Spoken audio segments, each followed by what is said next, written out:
Ser minero.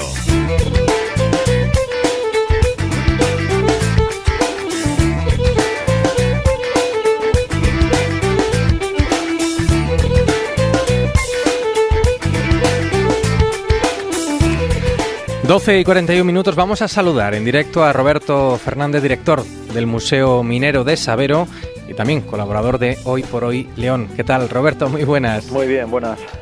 Hoy vamos a charlar, ¿no?, con un buen amigo de esta sección que vais a tener estos próximos días en el museo, y vamos a hablar de un tema de lo más llamativo. Así que, venga, cuéntanos, ¿qué hay ganas? Pues sí, hoy vamos a hablar, como dices tú, de un buen amigo, de un buen colaborador del museo, también un habitual en Ser Minero, es Fernando Cuevas. Él nos habla desde Palencia, porque precisamente es el responsable del Centro de Interpretación de la Minería de Barruelo de Santullán, y bueno, a todo eso que te he dicho, pues une sobre todo, y lo más importante, que es un gran estudioso y un apasionado de la minería. Y claro, fíjate si le gustará el tema minero y todo lo que tiene que ver con él, que hoy nos va a hablar nada más y nada menos que de las mulas que trabajaban en las minas. O sea, cualquier tema que tiene que ver con la minería, Fernando lo coge, vamos, y lo exprime a fondo, ¿no? Entonces hoy vamos a hablar de un tema muy interesante, las mulas en las minas, el trabajo de las mulas en las minas. Bueno, esas abnegadas, ¿no?, trabajadoras sí. de las minas, mulas mineras.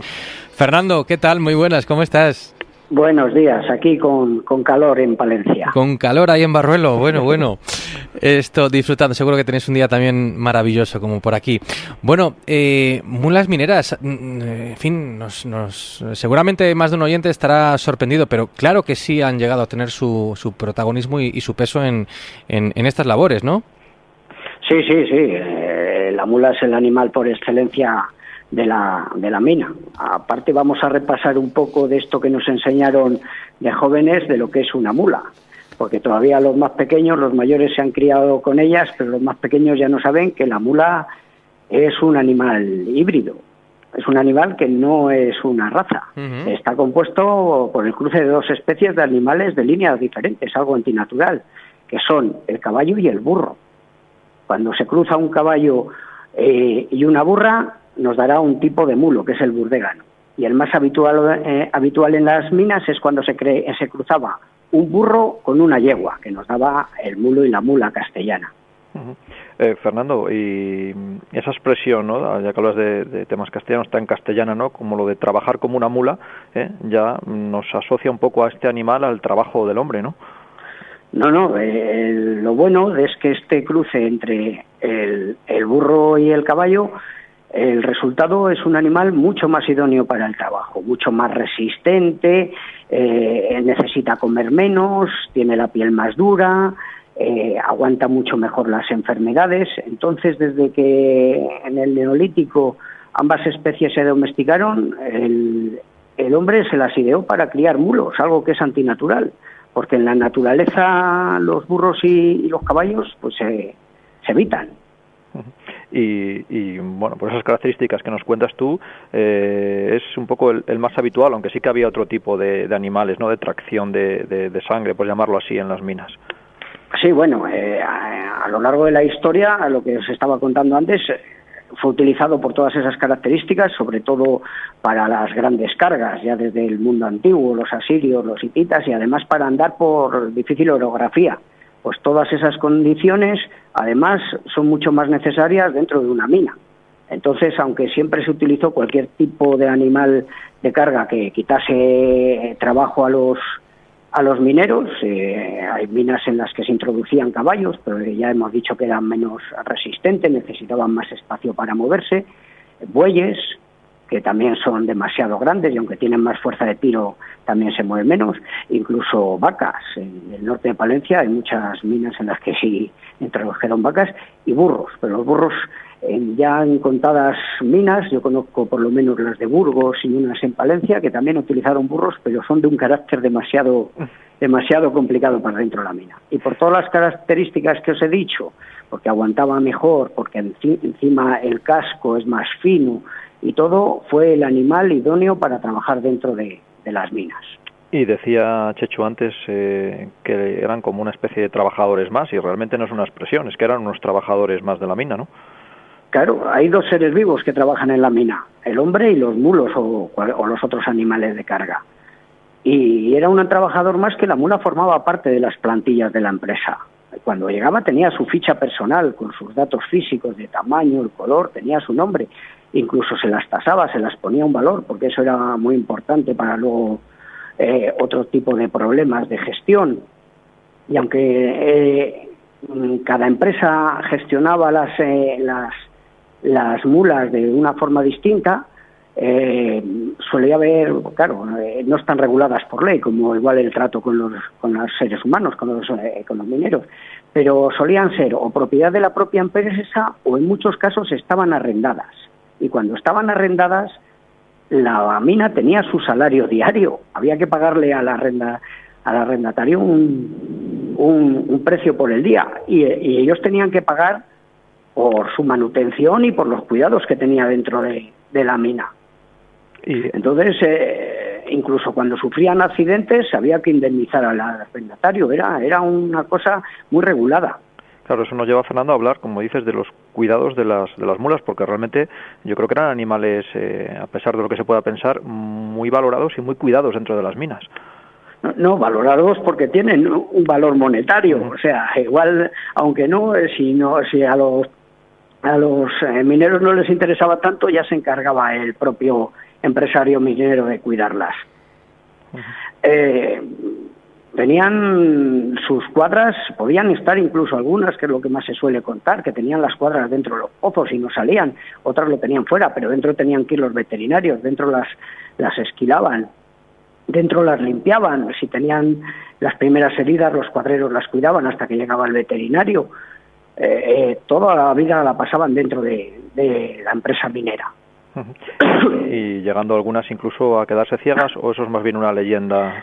Es una leyenda. Los datos que hay reales en Asturias y por ahí, que es donde se van viendo las fichas de las minas y cosas de estas, no hay apenas casos de mulas que se queden ciegas. Aquí, por ejemplo, en Sabero, bueno, pues tenemos constancia de que las cuadras de las mulas estaban en el exterior, y cuando ves las fotografías con esas cuadras totalmente alicatadas con azulejos, esas mulas con espacios amplios y también cuidadas, sí que te da una idea, ¿no?, de la importancia que se le daba al trabajo, y que incluso yo creo que se amortizaba, ¿no?, como un bien más de las empresas. Bueno, estaban dentro, como es evidente, estaban dentro de los catálogos y de todas las empresas, pero es que además tenías que cuidar muy bien de que no las hiciesen nada, porque en caso de que muriesen por un accidente o algo de eso, a los arrendatarios había que pagarles, y el precio ya del final de la mina, de la mula, cuando ya era más vieja y había trabajado, si se moría por causas del trabajo y no por causa natural, dependía de los años que había trabajado, de ese sueldo que había tenido a lo largo de años, se iba descontando de ese precio inicial. Pero al final era muy caro y además incluso las empresas mineras idearon formas de que los caballistas tratasen mejor a las mulas dándoles unas primas especiales. Empezaban a darles un dinero cada mes si no tenía ningún accidente la mula. Así iba asumiendo esa prima hasta que llegaban a un tope. Si al final la mula tenía algún accidente, daba igual de quién fuese causa, del caballista o el propio o fortuita, se les quitaba toda la prima y volvían a empezar de cero. Y además, cada vez que tenían un accidente había que levantar un acta, había una muerte, porque claro, era mucho dinero y todo había que controlarlo.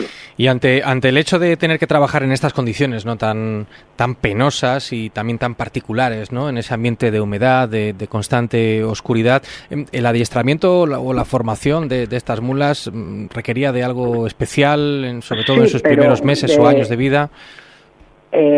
Ahí habría que hablar que casi la mula, cuando llega la mula a la mina, suele llegar adiestrada. No puedes perder tiempo en que un caballista se dedique a adiestrarla. Hay en casos en que sí, porque como decimos, no hay nada regulado al 100%, pero normalmente la mula ya llegaba, y sobre todo si era de arrendatario, seguro, ya llegaba adiestrada.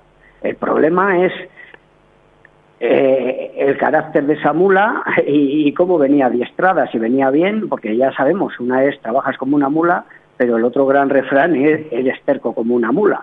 Y las mulas son inteligentísimas, pero también son muy vengativas y ha habido muchos accidentes. Y de lo que no hemos hablado todavía es de lo más importante. ¿Cuál era el trabajo de la mula en la mina? Por eso mismo te iba a preguntar, ¿no? Por sus capacidades, entiendo, sobre todo a la hora de transportar, ¿no? Sí, el carbón. Y además es que la mula está asociada a su compañero, al caballista.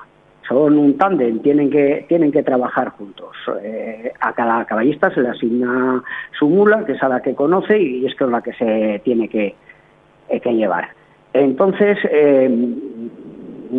no solo acarrea el carbón desde los coladeros al exterior, también todo tipo de materiales.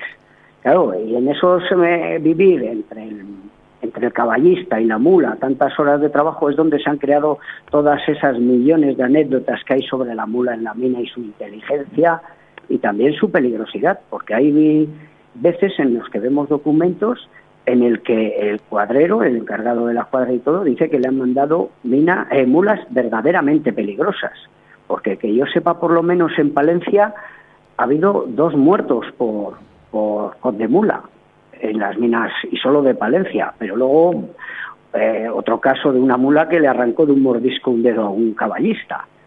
Y luego también las había con muy buen carácter, las había que nada más las mandases con una orden, porque son listísimas, pero además el adiestramiento ese que dices tú, que se tiene que hacer sobre los 2 años y medio, 3, en grandes cuadras que hay al exterior, en grandes espacios, tiene otro ritmo que el de los caballos. Siempre se dice que hay que ir más lento porque a una mula, cuando la adiestras, tiene que ver la lógica de lo que le mandas. Si no, es muy difícil. Andamos hablando de ritmos y de tiempos. Nos queda el tiempo justo para hacer casi una última pregunta. ¿Hasta qué de años aproximadamente, Fernando, estuvieron trabajando las mulas en las minas? Bueno, han durado hasta hace bien poco. Lo que pasa es que, como todas las mulas, también las del campo y las de los arrieros, las mulas que han invadido toda la historia y que se ha conocido en el campo toda la vida, con la mecanización fueron perdiendo su lugar. En las minas también, sobre los años 60, fueron disminuyendo y se fueron sustituyendo paulatinamente, sobre todo cuando mejoraron mucho las locomotoras de acumuladores, ya preparadas para ambientes explosivos en la mina. Pero en sitios muy curiosos, todavía hasta principios del siglo XXI, en minas muy alejadas en las que no podía llevar maquinaria o en galerías demasiado estrechas para que entrasen esas maquinarias, todavía quedaban mulas en el siglo XXI trabajando en algunas minas de Asturias. Bueno, pues después de tanto tiempo, tantos años, tantas décadas trabajando también en condiciones, bueno, sí, de reconocimiento, pero bastante penosas, se han ganado ahora, el descansito, la jubilación y el retiro, las mulas. Fernando, ha sido un placer charlar contigo y en todo caso, Roberto, vamos a recordar que Fernando va a estar hablando este sábado en el museo precisamente de esta cuestión. Sí, este sábado a las 6 en Mulas y Mina, o las mulas de la mina, pues una conferencia, pues como veis, tan interesante como la charla que hemos tenido hoy con Fernando. Bueno, este ha sido un anticipo y el plato fuerte el sábado ahí en el Museo de la Minería y de la Siderurgia, que tanto recomendamos y que se encuentra en Sabero. Un fuerte abrazo, Fernando, gracias. Gracias a vosotros. Y gracias también a Roberto Fernández, director del Museo Minero de Sabero. Hasta la próxima. Hasta el lunes.